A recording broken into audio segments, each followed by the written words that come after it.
ഡൽഹിയിലുണ്ടായ സ്ഫോടനത്തിന് ശേഷം നമ്മുടെ ഇടതുപക്ഷ മതേതര പുരോഗമന ബുദ്ധിജീവികളുടെയും ഈ തീവ്രവാദത്തിന് കുടപിടിക്കുന്ന മറ്റു ചില ആളുകളുടെയും ഭാഗത്തു നിന്ന് ഉയർന്നു വന്നിട്ടുള്ളൊരു പ്രധാനപ്പെട്ട ആവശ്യം നിങ്ങൾ ശ്രദ്ധിച്ചിട്ടുണ്ടാവും എന്ന് ഞാൻ വിചാരിക്കും. ഈ സ്ഫോടനത്തിൻ്റെ ഉത്തരവാദിത്വം ഏറ്റെടുത്ത് കേന്ദ്ര ആഭ്യന്തരമന്ത്രി അമിത്ഷാ രാജിവെക്കണം എന്നുള്ളതാണ്. അമിത്ഷാ ഇത് കേട്ടാൽ രാജിവെക്കുമോ എന്ന് നമുക്കറിയില്ല. ഇവരാരെങ്കിലും ആവശ്യപ്പെട്ടാൽ രാജിവെക്കുന്ന ആളല്ല അദ്ദേഹം. അദ്ദേഹത്തിന് ഉത്തരവാദിത്വമുള്ളത് പ്രധാനമന്ത്രി നരേന്ദ്രമോദിയോട് മാത്രമാണ്, അല്ലെങ്കിൽ നാഗ്പൂരിലെ RSS ഹെഡ്ക്വാർട്ടേഴ്സിനോട് മാത്രമാണ്. അവിടെ നിന്ന് ആവശ്യപ്പെട്ടാൽ അദ്ദേഹം രാജിവെക്കും. നരേന്ദ്രമോദി ആവശ്യപ്പെട്ടാലും പുള്ളി രാജിവെക്കും. അല്ലാതെ കണ്ട് ഇവിടെയുള്ള ചില ബുദ്ധിജീവികളോ ചിന്തകന്മാരോ അല്ലെങ്കിൽ തീവ്രവാദികൾക്ക് കുടപിടിക്കുന്ന ആളുകളോ ആവശ്യപ്പെട്ടാൽ അമിത്ഷാ രാജിവെക്കില്ല എന്ന് നമുക്കറിയാം. പക്ഷേ ഇവർ പറയുന്ന ഒരു കാര്യമുണ്ട്, വളരെ പ്രധാനപ്പെട്ട കാര്യമാണ്. കേൾക്കുമ്പോൾ ഒറ്റ കേൾവിയിൽ ശരിയാണെന്ന് നമുക്ക് തോന്നും. മുംബൈ ഭീകരാക്രമണം ഉണ്ടായപ്പോൾ 2008 നവംബർ അവസാനം മുംബൈയെ പിടിച്ചു കുലുക്കിയ അതിഭയങ്കരമായ ഒരു തീവ്രവാദ ആക്രമണം ഉണ്ടായി. പാകിസ്ഥാനിൽ നിന്ന് 10 തോക്കുധാരികൾ ഇവിടെ വരികയും വഴിയെ പോകുന്ന ആളുകളൊക്കെ വെടിവെച്ചു കൊല്ലുന്നു. ട്രൈഡൻറ്റ് ഹോട്ടലിൽ, താജ്മഹൽ ഹോട്ടലിൽ, അതുപോലെ തന്നെ മുംബൈ CST റെയിൽവേ സ്റ്റേഷനിൽ വലിയ തോതിലുള്ള നരമേധം നടത്തി. 173 പേരും മറ്റും മരിച്ചു. അതിൽ 9 പേരെയും ആ സമയത്ത് തന്നെ വെടിവെച്ചു കൊന്നു. 10ാമത്തെ ആളെ പിടികൂടി വിചാരണ ചെയ്ത് അയാളെ തൂക്കിക്കൊല്ലിച്ചു. അപ്പം ഈ സംഭവം നടന്നപ്പോൾ അതിൻ്റെ ഉത്തരവാദിത്വം ഏറ്റെടുത്തുകൊണ്ട് അന്നത്തെ കേന്ദ്ര ആഭ്യന്തരമന്ത്രി ശിവരാജ് പാട്ടീൽ രാജിവെച്ചു എന്നുള്ളതാണ്.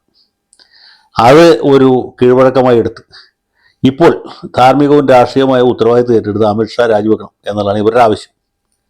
ഇതിൽ പ്രധാനപ്പെട്ട കാര്യം എന്ന് വെച്ചാൽ ഈ ശിവരാജ് പാട്ടീലിൻ്റെ സമയത്തല്ല ആദ്യമായിട്ട് രാജ്യത്ത് തീവ്രവാദ ആക്രമണം അല്ലെങ്കിൽ ഭീകരാക്രമണം ഉണ്ടായത്.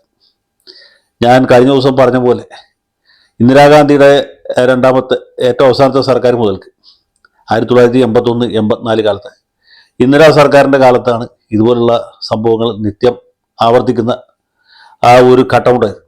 ആദ്യം സിഖ് തീവ്രവാദികളായിരുന്നു, ഖാലിസ്ഥാൻവാദികൾ പഞ്ചാബിലും ജമ്മുവിലുമൊക്കെ വലിയ തോതിൽ കൂട്ടക്കൊലകൾ നടത്തി. അന്ന് ആദ്യം ആഭ്യന്തരമന്ത്രി നമ്മുടെ പിൽക്കാലത്ത് രാഷ്ട്രപതിയെ തീർന്ന സെയിൽ സിംഗ്, പിന്നീട് PC സേത്തി എന്ന് പറഞ്ഞ ഒരു ചങ്ങാതി ആഭ്യന്തരമന്ത്രിയായിട്ട് വന്നു. ഈ കൂട്ടക്കൊലയൊക്കെ നടന്നപ്പോൾ സെയിൽ സിംഗ് രാജിവെച്ചില്ല, സേത്തിയും രാജിവെച്ചില്ല. സെയിൽ സിംഗിനെ ഇന്ദിരാഗാന്ധി പ്രൊമോട്ട് ചെയ്ത് രാഷ്ട്രപതിയാക്കുകയാണ് ചെയ്തത്. തുടർന്ന് വന്ന സർക്കാരിൻ്റെ കാലത്ത് രാജീവ് ഗാന്ധിയുടെ സമയത്തും ഇതുപോലുള്ള സംഭവങ്ങളുണ്ടായി. അപ്പോഴും ആരും രാജിവെച്ചില്ല. രാജിവെക്കണമെന്നുള്ള ആവശ്യമൊക്കെ ഉണ്ടായി. നരസിംഹത്തിൻ്റെ സമയത്താണ് ഇത് നിത്യസംഭവമായി മാറിയത്. ഗുവാഹട്ടിയിൽ സ്ഫോടനം, ജയ്പൂരിൽ സ്ഫോടനം, ഹൈദരാബാദിൽ സ്ഫോടനം, അഹമ്മദാബാദിൽ സ്ഫോടനം, ബോംബെയിൽ അതിഭയാനകമായ സ്ഫോടനം. ആ ബോംബെ സ്ഫോടനത്തിൻ്റെ ഉത്തരവാദിത്വം ഏറ്റെടുത്ത് കേന്ദ്ര ആഭ്യന്തരമന്ത്രി രാജിവെക്കണം എന്നാരും ആവശ്യപ്പെട്ടില്ല. അന്ന് ആരായിരുന്നു ആഭ്യന്തരമന്ത്രി എന്ന് പോലും ഇപ്പോൾ ആർക്കും ഓർമ്മയില്ല. മഹാരാഷ്ട്രക്കാരൻ തന്നെയായിരുന്ന ശങ്കർ റാവു ചവാനായിരുന്നു ആഭ്യന്തരമന്ത്രി. അദ്ദേഹം മാറിക്കഴിഞ്ഞപ്പോൾ ബൂട്ടാ സിംഗ് ആ സ്ഥാനത്ത് വന്നു.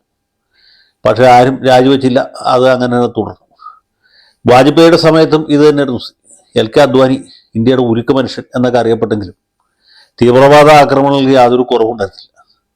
ഡേ ടു ഡേ ബേസിൽ ചക്കക്കുരു പൊട്ടുന്ന പോലെയാണ് രാജ്യത്തിൻ്റെ പല ഭാഗത്തും ബോംബ് പൊട്ടിയത്. മാത്രമല്ല അദ്ദേഹം കേന്ദ്ര ആഭ്യന്തരമന്ത്രി ആയിരിക്കുമ്പോഴാണ് പാർലമെൻറ്റിന് നേരെ ആക്രമണം നടന്നത്. എന്നിട്ടും ഈ രാജ്യത്ത് യാതൊന്നും സംഭവിച്ചില്ല.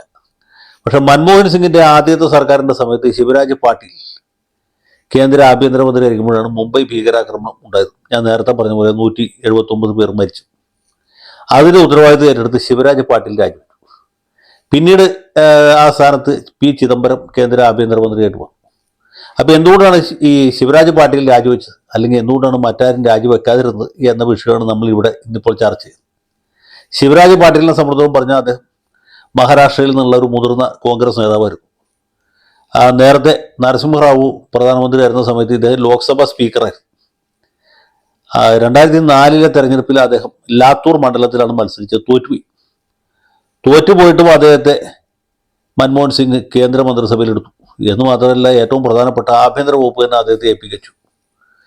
അങ്ങനെ 2004 തൊട്ട് 2008 വരെ ഈ ഭീകരാക്രമണം ഉണ്ടാകുന്നവരെ അദ്ദേഹം കേന്ദ്ര ആഭ്യന്തരമന്ത്രിയായിട്ട് പ്രവർത്തിച്ചു. അദ്ദേഹത്തിന് 2 പരാധീനതകളുണ്ടായിരുന്നു. ഒന്ന്, പുള്ളിക്ക് ഈ ഭരണം നേരെ ചൊവ്വെ കൊണ്ടുനടക്കാൻ തീരെ പറ്റില്ലായിരുന്നു. കേന്ദ്ര ആഭ്യന്തരമന്ത്രി എന്ന് പറഞ്ഞാൽ ചെറിയ ഒരു പദവിയോ ചെറിയ ഒരു സ്ഥാനമോ അല്ല. അത് വഹിക്കാനുള്ള തൻ്റെ ഇടമോ നെഞ്ചൂക്കോ ഒന്നും അദ്ദേഹത്തിന് ഉണ്ടായിരുന്നില്ല.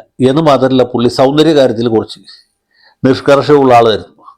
അത് രാജ്യത്തിൻ്റെ ഏതെങ്കിലും ഭാഗത്ത് ബോംബ് പൊട്ടി അല്ലെങ്കിൽ തീവ്രവാദ ആക്രമണം ഉണ്ടായി, ആളുകൾ മരിച്ചു എന്ന് കേൾക്കുമ്പോൾ പുള്ളി ഉടനെ തന്നെ കണ്ണാടി എടുത്ത് മുഖം നോക്കി പൗഡർ ഇട്ട് മുടിയൊക്കെ ഭംഗിയായിട്ട് ചീകി പുത്തൻ സഫാരി സൂട്ടൊക്കെ ഇട്ട് പുഞ്ചിരിയോടുകൂടി മാധ്യമങ്ങളെ അഭിമുഖീകരിക്കും. തീവ്രവാദികളെ ഞാൻ നിലനിർത്തും എന്ന് പ്രഖ്യാപിക്കും. ഇതായിരുന്നു സ്ഥിതി. അപ്പോൾ ഇത് നിരന്തരമായിട്ട് പത്രമാധ്യമങ്ങളിൽ വിമർശനത്തിന് വിധേയമായി. എന്ന് മാത്രമല്ല, കോൺഗ്രസ് നേതൃത്വത്തിന് തന്നെ പുള്ളിയോട് വലിയ അതൃപ്തിയായി. സോണിയാഗാന്ധിക്ക് തന്നെ ഇയാളെ താങ്ങാവുന്നതിൽ കൂടുതലായി എന്ന് മനസ്സിലായി. അന്ന് ഈ സർക്കാരിനെ പുറത്തുനിന്ന് പിന്തുണച്ചിരുന്നത് നമ്മുടെ ഇടതുപക്ഷ പാർട്ടികളാണ്. ഇടതുപക്ഷ പാർട്ടികൾക്ക് എന്തോ കാരണത്താൽ പുള്ളിയോട് വലിയ കലിപ്പായിരുന്നു. അതെന്താണെന്ന് ഇപ്പോഴും അറിയില്ല. ഇദ്ദേഹത്തെ രാഷ്ട്രപതിയാക്കി പ്രശ്നം തീർക്കാം എന്ന് സോണിയാഗാന്ധി ഉദ്ദേശിച്ചു. രാഷ്ട്രപതി സ്ഥാനത്തേക്ക് കോൺഗ്രസ് നിർദ്ദേശിച്ച ഒരു പേരായിരുന്നു ഈ പാർട്ടിയിലിൻ്റെ. പക്ഷേ ഇടതുപക്ഷ പാർട്ടികൾ ഒറ്റക്കെട്ടായിട്ട് പുള്ളി എതിർത്തു. ഇയാൾ വേണ്ട എന്ന്. അങ്ങനെ അദ്ദേഹത്തിന് രാഷ്ട്രപതിയാകാൻ പറ്റാതെ. അങ്ങനെ ഒരു സമയത്താണ് എന്ത് സംഭവിക്കുന്നത്? ഈ ഭീകരാക്രമണം ഉണ്ടാകും. ഭീകരാക്രമണം ഉണ്ടായി എന്ന് മാത്രമല്ല, നേരത്തെ പറഞ്ഞ പോലെ രാജ്യത്ത് അതിന് മുമ്പോ അതിന് ശേഷമോ ഉണ്ടായി വെച്ച ഏറ്റവും വലിയ ആക്രമണമായിരുന്നു. മുംബൈ സ്റ്റോക്ക് എക്സ്ചേഞ്ചിലടക്കം സ്ഫോടനം നടത്തിയപ്പോഴും ഇത്രയധികം ആൾനാശം ഉണ്ടായില്ല. അത്ര ഭയാനകമായ ഒരു ആക്രമണമായിരുന്നു. അതിൻ്റെ ധാർമ്മിക ഉത്തരവാദിത്തം അല്ലെങ്കിൽ രാഷ്ട്രീയ ഉത്തരവാദിത്തം ആരെങ്കിലും ഒരാൾ വഹിക്കണം. ഒന്നുകിൽ മൻമോഹൻ സിംഗ് വഹിക്കണം, അല്ലെങ്കിൽ ശിവരാജ് പാട്ടീൽ വഹിക്കണം. ഏതായാലും സിംഗിനെ കൊണ്ട് രാജിവെപ്പിക്കാൻ പറ്റില്ല. അതുകൊണ്ട് പാട്ടീലിനോട് രാജിവെച്ചു എന്ന് പറഞ്ഞു. പാട്ടീൽ വേറെ നിവൃത്തിയിൽ അത് രാജിവെച്ചു. അവിടെയും അദ്ദേഹം ഈ പറഞ്ഞ പോലെ ഭീകരാക്രമണം ഉണ്ടായപ്പോഴും പുള്ളി മുടി ചീകുകയും മുഖം മിനുക്കൊക്കെ ചെയ്തു എന്നുള്ളത് സത്യമാണ്. അങ്ങനെ അദ്ദേഹത്തെ രാജിവെപ്പിച്ചു, അദ്ദേഹത്തെ ബലിയാടാക്കി ആ പ്രശ്നം അവസാനിപ്പിച്ചു. ഇതിനോട് ചേർത്ത് വെച്ച് പറയേണ്ട ഒരു കാര്യം കൂടിയുണ്ട്. സമീപകാലത്ത് നമ്മുടെ പി ചിദംബരം പറഞ്ഞതാണ്. ചിദംബരം പറഞ്ഞ ഈ ആക്രമണം ഉണ്ടായ സമയത്ത് തിരിച്ചടിക്കണം എന്ന ചിന്താഗതി ശക്തമായിട്ടുണ്ടായിരുന്നു. പാകിസ്ഥാന് സൈനികമായിട്ട് കടന്നാക്രമിക്കണം, തീവ്രവാദ ക്യാമ്പുകൾ നശിപ്പിക്കണം എന്നൊക്കെയുള്ള അഭിപ്രായം ഉയർന്നു വന്നെങ്കിലും മൻമോഹൻ സിംഗ് അത് വേണ്ട, അത് അന്താരാഷ്ട്ര പ്രത്യാഘാതം ഉണ്ടാകും, അമേരിക്കക്കാർക്ക് ഇഷ്ടമില്ല, ബ്രിട്ടീഷുകാരെതിരാവും, പാകിസ്ഥാനെ കടന്നാക്രമിക്കേണ്ട, നമ്മൾ ഗാന്ധിയന്മാരാണ്, രഘുപതി രാഘവ രാജാറാം, പതീത ഭാവന സീതാറാം എന്ന നയം മതി എന്ന് പറഞ്ഞു. അതുകൊണ്ടാണ് തിരിച്ചടി ഉണ്ടാകാൻ. അപ്പം തിരിച്ചടി ഉണ്ടാകാത്തതിന് പകരമാണ് ഈ പാർട്ടികളെ കൊണ്ട് രാജിവെപ്പിച്ചത്. അങ്ങനെ അദ്ദേഹത്തെ ബലിയാടാക്കി പറഞ്ഞു വിട്ടു. പിന്നെ പുള്ളിയെ പഞ്ചാബിൽ ഗവർണറായിട്ട് അയച്ചു എന്നാണ് എൻ്റെ ഓർമ്മ. അപ്പോൾ ഇതാണ് ശിവരാജ് പാട്ടീലിൻ്റെ രാജിയിൽ ചെന്ന് അവസാനിച്ച സംഭവങ്ങളുടെ ആകത്തുക. പക്ഷെ ഒരു കാര്യമുണ്ട് കേട്ടോ, അദ്ദേഹത്തെ കൊണ്ട് രാജിവെപ്പിച്ചത് നന്നായി. പുള്ളിക്ക് പകരം വന്ന പി ചിദംബരമാണ് ഈ തീവ്രവാദികളെ വലിയൊരളവ് വരെ ഒതുക്കിയത്. അതിപ്പോൾ BJP-കാർ സമ്മതിച്ചില്ലെങ്കിലും സത്യം അതാണ്. UAPA അടക്കമുള്ള സാധനങ്ങളുടെ ഉപജ്ഞാതാവും അദ്ദേഹമാണ്. അതുകൊണ്ടാണ് ഇവിടുത്തെ തീവ്രവാദികൾക്കും പുള്ളിയോട് വലിയ എതിർപ്പും വലിയ വിയോജിപ്പും വലിയ വിമർശനവും ഉള്ളത്. ഏതായാലും ചിദംബരത്തിൻ്റെ കാലത്ത് തീവ്രവാദികൾ മിക്കവാറും ഒതുങ്ങി. പിന്നീട് നരേന്ദ്രമോദി അമിത്ഷാ ടീം വന്നിഞ്ഞപ്പോൾ അവർ മറ്റു തരത്തിലുള്ള അതിക്രമങ്ങളും കൂടി ചെയ്ത് ഇവന്മാർ ഒരു വഴിക്കാക്കി എന്നുള്ളതാണ് യാഥാർത്ഥ്യം. ഇനി അമിത്ഷാ രാജിവെക്കണോ വേണ്ടോ എന്നുള്ള വേറെ ചോദ്യമാണ്. സുരക്ഷാ പാളിച്ച ഉണ്ടായി എന്നാണ് ഈ നേരത്തെ പറഞ്ഞ ബുദ്ധിജീവികൾ പറയുന്നത്. സത്യം പറഞ്ഞാൽ സുരക്ഷാ പാളിച്ച ഉണ്ടാകാഞ്ഞതുകൊണ്ടാണ് ഇത് ചെങ്കോട്ടയിൽ ഒതുങ്ങിയത്.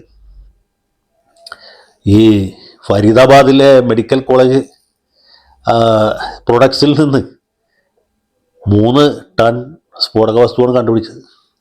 3 ടണ്ണേ ചെറിയ സംഖ്യയൊന്നുമല്ല. അത് 3 ടണ്ണും അവർ ഉപയോഗിച്ചിരുന്നെങ്കിൽ എന്താകുമായിരുന്നു സ്ഥിതി?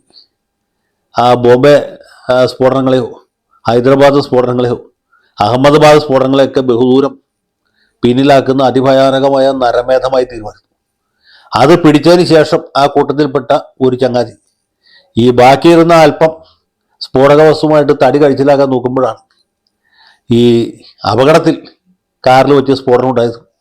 മരണം 12 അല്ലെങ്കിൽ 15 ഒതുങ്ങിയത്. അല്ലായിരുന്നെങ്കിൽ ഇവിടെ നിൽക്കില്ല. ഈ 3 ടൺ സ്ഫോടക വസ്തു ഉപയോഗിച്ചെങ്കിൽ സ്ഥിതി എന്തായാലും. അപ്പോൾ സുരക്ഷാ പാളിച്ച ഇല്ലാത്തതുകൊണ്ടാണ് അപകടം ഇത്രയും ഒതുങ്ങിയത്. അല്ലായിരുന്നെങ്കിൽ ഇവിടെ നിൽക്കില്ലായിരുന്നു. അപ്പോൾ സുരക്ഷാ ഉദ്യോഗസ്ഥരെ നമ്മൾ അഭിനന്ദിക്കുകയാണ് ചെയ്യേണ്ടത്, അല്ലാതെ അവരെ കുറ്റപ്പെടുത്തുകയല്ല. അപ്പോൾ ഇതാണ് ഇതിൻ്റെ ഒരു രത്ന ചുരുക്കം. പിന്നെ ഇവരാരാവശ്യപ്പെട്ടാലും മൂപ്പിലെ രാജിവെക്കില്ല എന്നുള്ള വേറെ കാര്യമാണ്. പിന്നെ ആവശ്യപ്പെടുന്നവർക്ക് എന്തെങ്കിലും ഒന്ന് ആവശ്യപ്പെടണമല്ലോ, ആരെങ്കിലും കുറ്റപ്പെടുത്തണമല്ലോ. അപ്പോൾ അതുകൊണ്ട് അവരങ്ങനെ ആവശ്യപ്പെടുന്നു എന്ന് മാത്രമേ ഉള്ളൂ. അവർക്കും അറിയാം രാജിവെക്കൊന്നുമില്ല എന്നുള്ള കാര്യം, നമുക്കും അറിയാം പുള്ളി രാജിവെക്കില്ല എന്നുള്ള കാര്യം.